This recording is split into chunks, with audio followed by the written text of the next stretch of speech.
कौन होगा सबसे महंगा खिलाड़ी? क्या राहुल, ऋषभ पंत या फिर श्रेयस अय्यर? सूत्रों की माने तो अभी इंडिया में हवा तो ऐसा चल रहा है कि सबसे ज़्यादा पैसे 2025 के आईपीएल में इस ऑक्शन में ऋषभ पंत को मिलेंगे। जी हाँ, वो तो हमें संडे को पता चल ही जाएगा, लेकिन उससे पहले हम बात कर लेते हैं 2008 से 2024 तक सबसे ज़्यादा पैसे किस साल में किस प्लेयर को मिले हैं। तो चलो स्टार्ट करते हैं।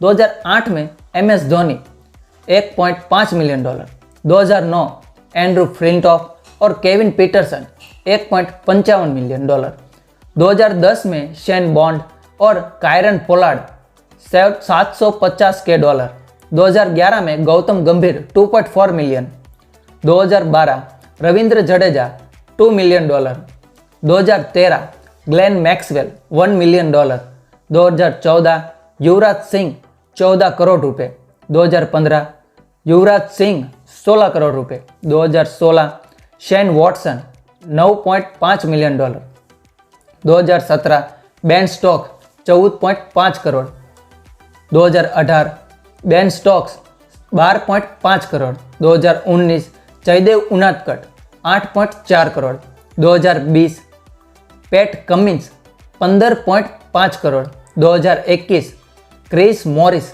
16.25 करोड़, 2020 ईशान किशन 15.25 करोड़, 2023 सैम करन 18.5 करोड़ और 2024 मिचेल स्टार 24.75 करोड़। जी हाँ, ये लिस्ट है 2008 से 2024 तक किस प्लेयर ने किस साल में सबसे ज़्यादा पैसे आईपीएल ऑक्शन में मिले हैं।